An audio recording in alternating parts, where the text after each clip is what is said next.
Palestin tolak perjanjian damai UAE dengan Israel.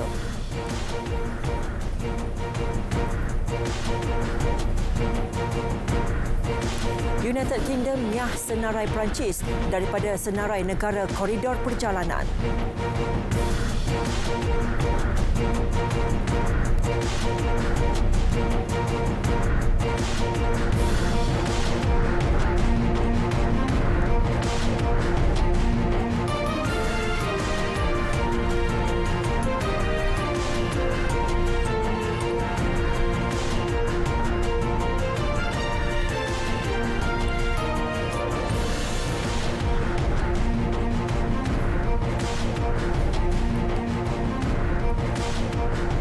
Assalamualaikum dan salam sejahtera, bersama saya Norlela Muhammad Noor dalam Berita Dunia. Presiden Palestin Mahmud Abbas menolak perjanjian damai Emirat Arab Bersatu UAE dengan Israel yang bertujuan memulihkan hubungan diplomatik kedua-dua pihak. UAE menyertai Mesir dan Jordan yang telah menjalinkan hubungan diplomatik dengan Israel. تعلن القيادة الفلسطينية رفضها واستنكارها الشديدين للإعلان الثلاثي الأمريكي الإسرائيلي الإماراتي المفاجئ حول تطبيع كامل للعلاقات بين دولة الاحتلال الإسرائيلي ودولة الإمارات العربية المتحدة مقابل ادعاء تعليق مؤقت لمخطط ضم الأراضي الفلسطينية وبسط السيادة الإسرائيلية عليها. Kerajaan Palestin menyifatkan perjanjian itu melanggar undang-undang antarabangsa dan ketetapan di bawah pelbagai perjanjian berkaitan inisiatif keamanan Arab. Palestin menegaskan tiada pihak lain termasuk UAE yang mempunyai hak untuk bercakap mewakili rakyat Palestin. Sementara itu, Hamas berdiri teguh di belakang kerajaan Palestin untuk menolak perjanjian UAE-Israel yang ditaja Washington. هذا الاتفاق لا يخدم القضية الفلسطينية بالمطلق بل يخدم الرواية الصهيونية. هذا الاتفاق يشجع الاحتلال على استمرار تنكره لحقوق شعبنا الفلسطيني بل ومواصلة جرائمه وعدوانه ضد شعبنا الفلسطيني. المطلوب كان دائما هو إسناد النضال الفلسطيني المشروع ضد الاحتلال وليس إقامة علاقات معه. نستطيع كفلسطينيين أن نواجه مخطط الضم بالمقاومة الشاملة المسنودة عربيا ودوليا وليس عبر اتفاقات تطبيعية مع الاحتلال. Tindakan UAE dilihat tidak mencerminkan sokongan kepada perjuangan rakyat Palestin kerana memulihkan hubungan diplomatik dengan Israel. Dalam perkembangan sama, Perdana Menteri Israel Benjamin Netanyahu menganggap perjanjian pemulihan hubungan diplomatik dengan Emirat Arab Bersatu UAE sebagai satu era baharu yang bersejarah. Beliau yakin akan mencapai lebih banyak perjanjian dengan negara Arab lain bagi mencapai keamanan serantau. Antara lain, perjanjian itu membolehkan kedua-dua negara memulihkan hubungan diplomatik sepenuhnya, membuka pejabat kedutaan dan menghantar duta. Impak lain adalah pemulihan kerjasama perdagangan, penerbangan dan pelancongan Tel Aviv, Abu Dhabi, bidang tenaga, perlindungan alam dan pelbagai bidang lain. UAE akan melabur di dalam penyelidikan dan pembangunan vaksin COVID-19 bersama Israel. אין שום שינוי בתוכנית שלי להכיל את הריבונות שלנו ביהודה ושומרון בתיאום מלא עם ארצות הברית. אני מחויב לכך, זה לא השתנה. Perjanjian itu bagaimanapun tidak menamatkan pelan Israel memperluaskan 30% wilayah di tebing barat. Putera Mahkota Abu Dhabi Mohammed bin Zayed Al Nahyan berkata persetujuan ke arah perjanjian pemulihan hubungan dengan Israel dicapai menerusi perbualan telefon dengan Benjamin Netanyahu dan Presiden Donald Trump. Antara syarat dikenakan adalah Israel perlu menghentikan dasar perluasan wilayah Palestin. Persoalan yang timbul terhadap perjanjian itu adalah kedegilan Israel menghentikan rancangan mengambil alih tanah di tebing barat. Beberapa jam selepas persetujuan dengan Emirat Arab Bersatu UAE dicapai, Netanyahu menafikan Israel menghentikan dasar itu. Sebaliknya, beliau hanya bersetuju menangguhkan sementara rancangan tersebut yang mendapat sokongan Washington. Kerajaan Palestin membantah perjanjian berkenaan dan akan memanggil pulang duta ke UAE selain memanggil sidang tergempar Liga Arab.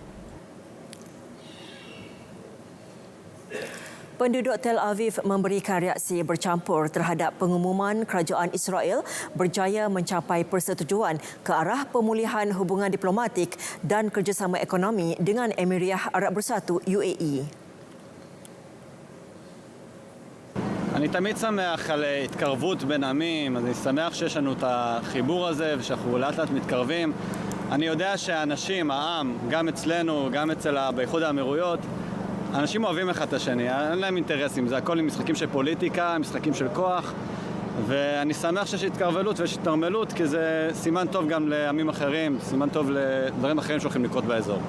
אני חושב שגם ביבי וגם טראמפ נמצאים במצב אלקטורלי קצת פחות טוב, אז לקראת הבחירות הם שלפו מהכובע איזשהו שפן דיפלומטי כדי שזה ייתן להם נקודות זכות בקרב הבוחרים שלהם. הסכם, מכבסת מילים לטעמי, נרמול יחסים, בסופו של דבר זו מדינה שכבר יש לנו יחסים דיפלומטיים בתקופה די ארוכה, מתחת לרדאר או מעל, ועכשיו פשוט ביבי מנצל את המצב כדי לעשות מזה וואו, יום היסטורי, איזה הסכם, איזה צעד, כולם מברכים, אבל בסופו של דבר לא השתנה הרבה, ככה אני חושבת. Rakyat Palestin bagaimanapun melihat perjanjian Israel UAE akan mencetus ketegangan baharu di rantau berkenaan. Sementara itu, Presiden Donald Trump melahirkan rasa teruja untuk menganjurkan majlis menandatangani perjanjian damai Emirat Arab Bersatu UAE dan Israel di White House. That was a tremendous day. That was a tremendous thing that happened. And it's a great sign. We have a lot of other interesting things going on with other nations also having to do with peace agreements. And a lot of big news is coming over the next few weeks. And I'm sure you'll be very impressed. And more importantly, it's a great thing for our country, a great thing for the world. Majlis itu dijangka berlangsung dalam tempoh 3 minggu lagi. Serangan bom belon Gaza berjaya mengenai sasaran dan mencetuskan kebakaran berhampiran Be'eri Kibbutz yang merupakan penempatan Yahudi di sempadan dengan Gaza. Tentera Israel berkata lebih 60 bom belon dikesan pada hari Selasa dan Rabu, menandakan keberkesanan taktik serangan bom belon Gaza. Penggunaan bom belon dilihat taktik berkesan memandangkan ia tidak dapat dipintas oleh sistem pertahanan udara Israel Iron Dome. Iron Dome berkesan mematahkan serangan roket Hamas tetapi tidak dapat menangani bom belon yang diterbangkan dari Gaza. Berikutan itu, pasukan keselamatan Israel kini sedang menjalankan ujian ke atas sistem laser anti-belon bagi menangani ancaman berkenaan. Belon berisi bahan letupan kali pertama digunakan remaja Gaza bagi berdepan ancaman Israel pada 2018. Serangan menggunakan belon dilancarkan semula Hamas bagi mendesak Israel menamatkan sekatan ke atas Gaza. Militan Daesh yang berjaya menawan Mokimbia da Praia di utara Mozambik tidak berhasrat menguasai bandar berkenaan tetapi bertujuan mengukuhkan penyebaran propaganda untuk mendapat sokongan rakyat. Bandar yang kaya dengan sumber gas asli ditawan pada Rabu lalu selepas melancarkan misi lebih 2 minggu dengan menyerang perkampungan mengelilingi bandar tersebut. The second message from Mozambique da Praia is government's failure. Security forces not being able to deal with the insurgents. Nothing new. This has been present since 2018. But we have seen a government relentless in its narrative that it will protect its own sovereignty, that it will support its soldiers, and that they will be able to control the situation. Mokimbua da Praia terletak lebih 80 km ke selatan semenanjung Afungi, merupakan pusat pengeluaran gas asli Mozambik yang penting kepada ekonomi negara. Majoriti banduan Taliban yang dibebaskan berharap satu perjanjian damai kekal dapat dicapai dengan kerajaan Afghanistan. Kumpulan terakhir banduan dibebaskan semalam terdiri daripada 400 anggota Taliban terlibat dalam pelbagai jenayah berat seperti penculikan, pembunuhan dan keganasan. Pembebasan itu memberi laluan kepada proses menyambung semula rundingan yang dijadualkan berlangsung di Doha, Qatar dalam masa terdekat.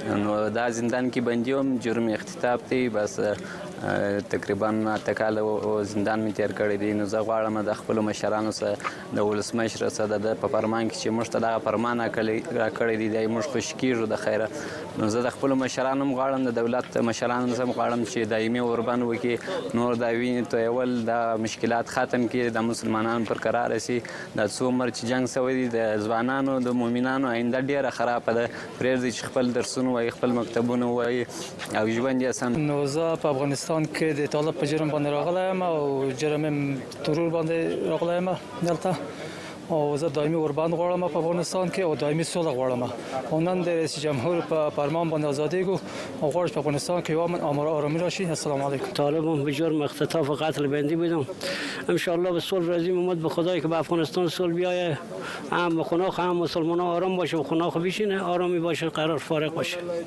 Sejak Februari, kerajaan Afghanistan telah membebaskan 5,000 banduan terdiri daripada anggota Taliban dan militan Daesh. Bagaimanapun, ahli keluarga mangsa kekejaman jenayah Taliban membantah keputusan kerajaan Afghanistan membebaskan 400 penjenayah terdiri daripada anggota Taliban dan militan Daesh.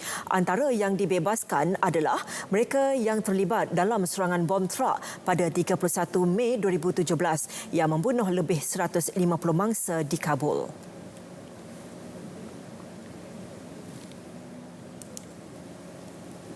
نانی بخش نانوار خانه ما رو برد چندین جوانا را یعنی مسلمان را چندین خانه ما را به شغار کرد اولادا را به پدر کرد دیگه مشکلات های کل زندگی هم کسایی که اینجا شهید شده این شاید که مسلمان را تا روزگارش خراب باشد.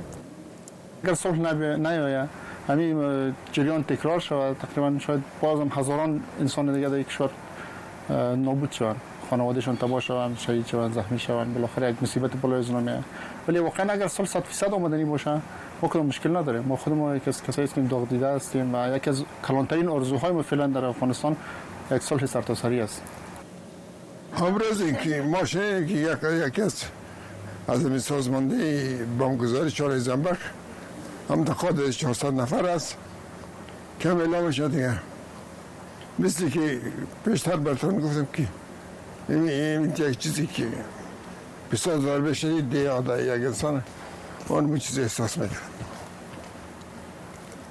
که یک کار ده یک چاقور ده جان انسان درو 400 banduan terakhir yang dibebaskan merupakan mereka yang terlibat di dalam jenayah berat seperti penculikan, pembunuhan dan keganasan lain di Afghanistan. Tribunal Tinggi Pilihan Raya Bolivia mengesahkan pilihan raya umum negara terbabit ditangguhkan kepada 18 Oktober. Ia merupakan tarikh tetap dan tidak akan diubah lagi. Ini kerana Parlimen Bolivia telah meluluskan undang-undang melarang sebarang penangguhan.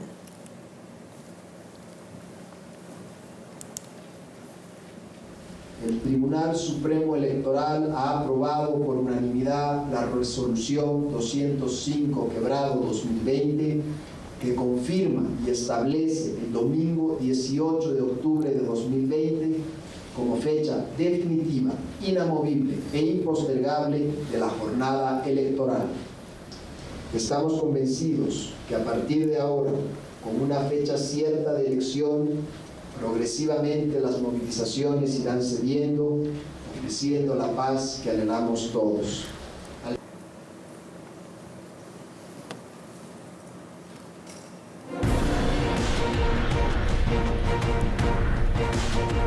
Perintah berkurung di Auckland dilanjutkan 12 hari lagi. Butirannya selepas ini.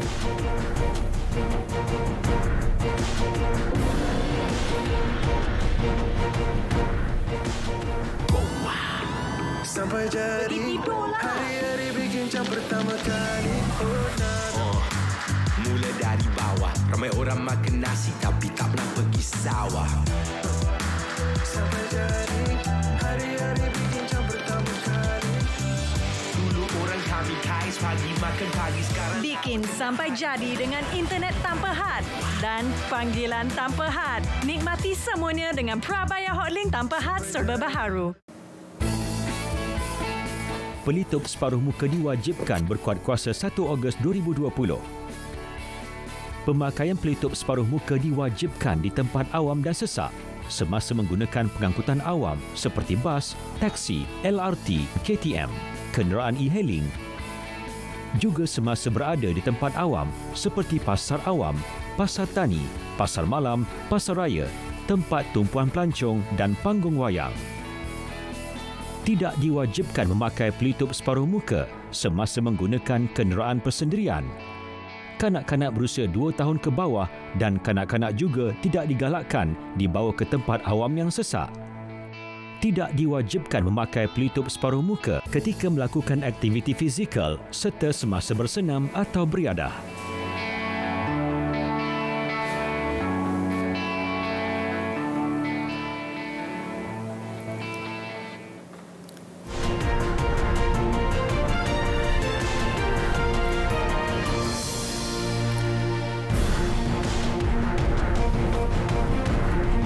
Bersua kembali dalam berita dunia. Perintah berkurung di bandar terbesar New Zealand Auckland ditambah 12 hari lagi. Ini menjadikan perintah terbabit akan berlangsung dalam tempoh inkubasi penuh dalam mengesan jangkitan baru iaitu 14 hari. Menurut Perdana Menteri Jacinda Ardern, perintah terbabit berkuat kuasa sehingga 26 Ogos.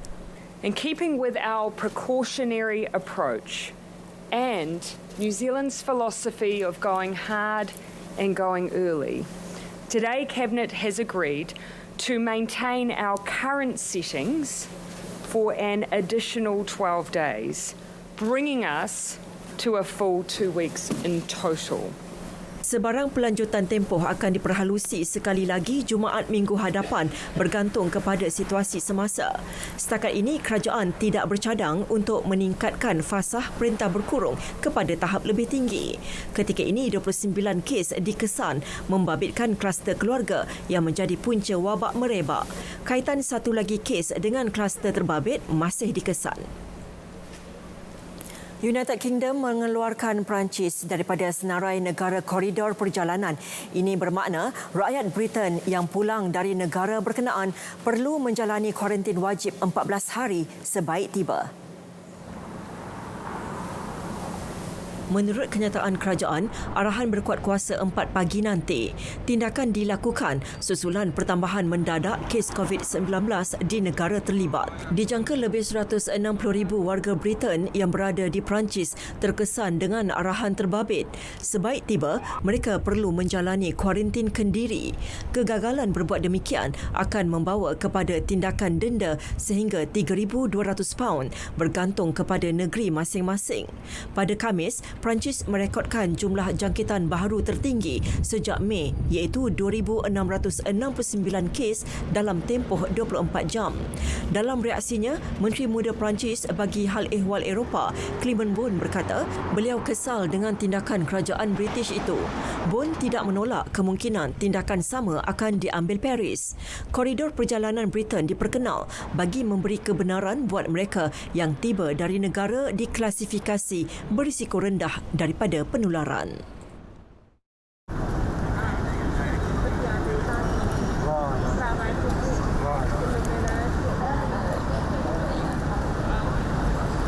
Dalam pada itu, penduduk Britain yang berada di Perancis bimbang dengan arahan terbaru berkenaan. Mereka berharap dapat pulang ke United Kingdom segera sebelum pelaksanaan peraturan terbabit. Non, c'était pas prévu. En fait, je devais rentrer dans 2 jours. Mais mon directeur m'a appelé à minuit pour me demander de rentrer immédiatement. Et j'ai réussi à changer mon billet en ligne parce que j'avais déjà un billet en fait. Et oui, ça c'est stressant en fait, cette situation. Et je pense que le gouvernement britannique aurait pu donner un délai de 3 jours. Il a annoncé ça, Boris Johnson, jeudi soir aux News.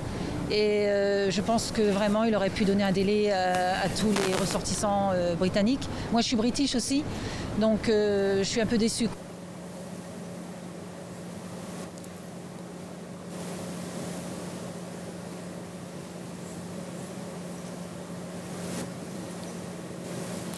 Singapura dan Jepun sepakat membenarkan perjalanan rentas sempadan kedua-dua negara atas tujuan perniagaan.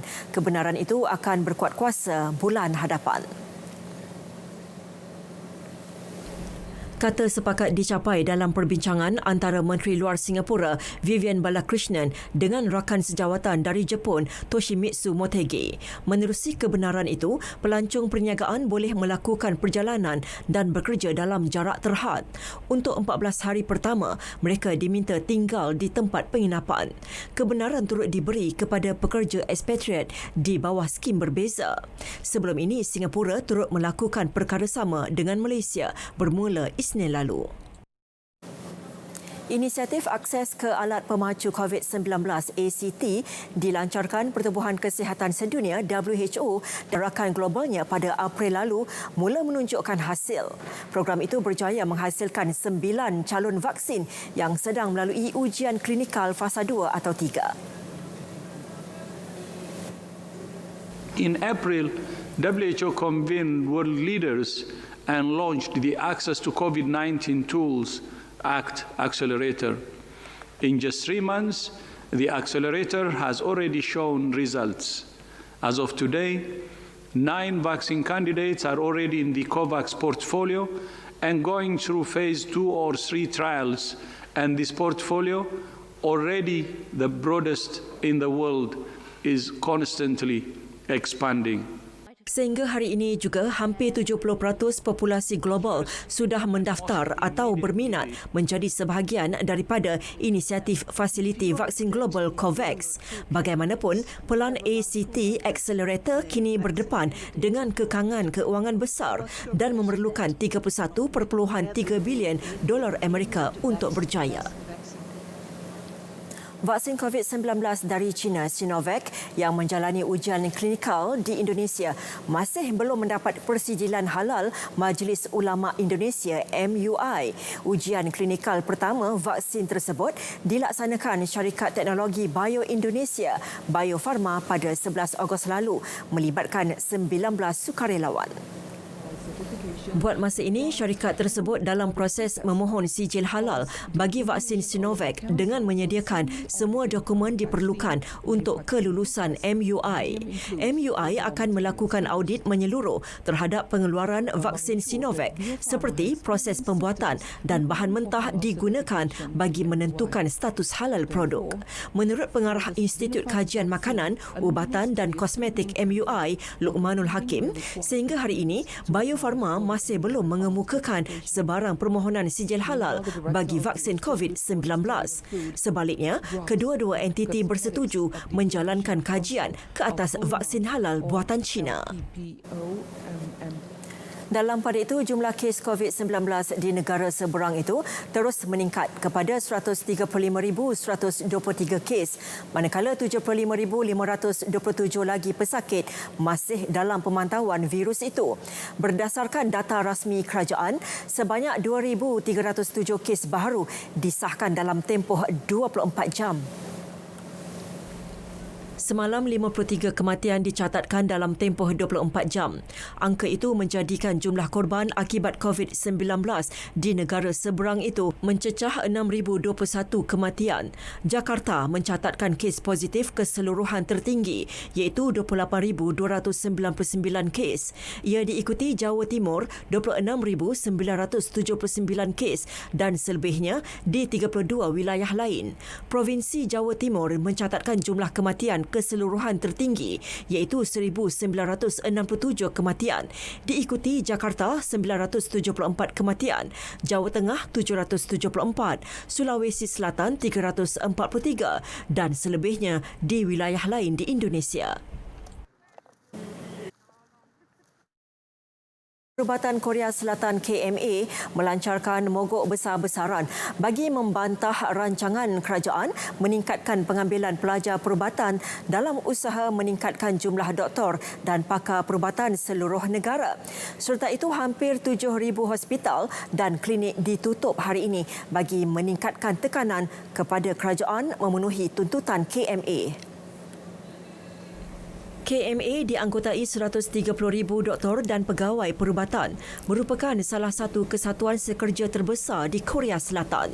Kerajaan membuat keputusan melahirkan lebih ramai doktor dan pakar perubatan bagi menangani masalah ketidakseimbangan kaki tangan yang dihadapi beberapa wilayah, terutama ketika berdepan ancaman COVID-19. Namun KMA membantah cadangan itu dengan berhujah penambahan petugas kesihatan hanya menimbulkan persaingan sengit dan tidak dapat membantu mengatasi masalah dihadapi sektor tersebut. Mengulas mogok itu, Menteri Kesihatan Pak Nyong Hu berkata kerajaan sentiasa membuka pintu kepada KMA untuk berunding dan sama-sama mencari jalan mengatasi masalah dihadapi negara. Bermula Ahad, 1.28 juta penduduk Bogota akan menjalani perintah kuarantin ketat. Datuk Bandarnya Claudia Lopez berkata tindakan itu terpaksa dilakukan bagi meminimumkan kadar jangkitan dan mengukuhkan sistem kesihatan dalam merawat kes COVID-19 sedia ada.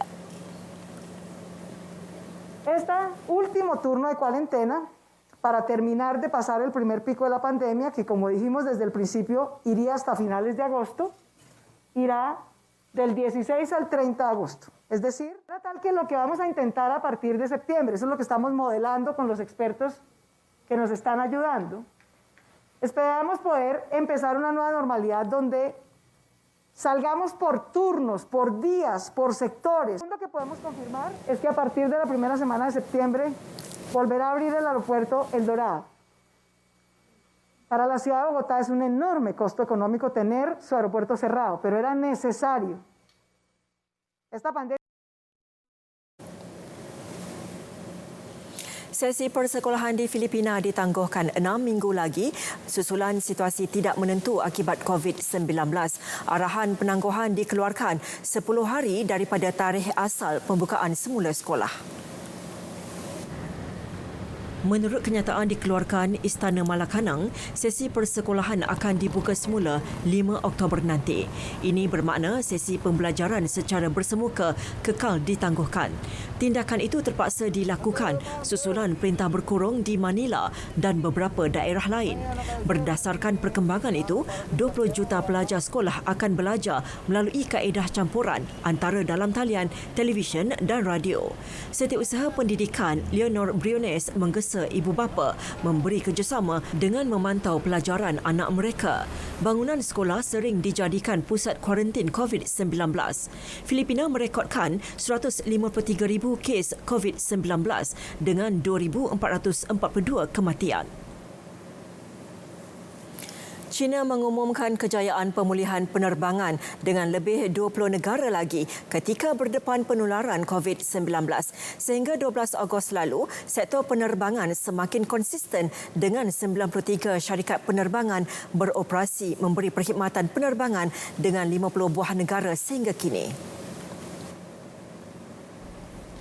Daripada jumlah itu, 19 terlibat di dalam penerbangan domestik, manakala 74 lagi syarikat memberi tumpuan kepada penerbangan antarabangsa melibatkan 187 penerbangan harian. Setiap minggu, 210 penerbangan pergi balik berjalan lancar yang menghubungkan China dengan 50 negara lain. Pemulihan penerbangan itu memberi impak besar terhadap usaha pemulihan ekonomi, terutama kepada sektor pelancongan dan aktiviti ekonomi lain. China berjaya mencapai 1 juta penumpang pada 5 Jun lalu buat pertama kali dalam tempoh 4 bulan selepas berlaku sekatan perjalanan kerana COVID-19. Bermula pertengahan bulan ini sehingga 24 Ogos, orang ramai berpeluang menyaksikan fenomena hujan meteor dengan lebih kerap. Visual fenomena itu yang dirakam di Prades, Spanyol menutup tirai berita dunia hari ini. Kekal setia bersama berita RTM, maklumat sahih, jenama dipercayai. Terus patuhi SOP mencegah COVID-19. Saya Nurlela Muhammad Noor. Selamat malam dan salam hormat.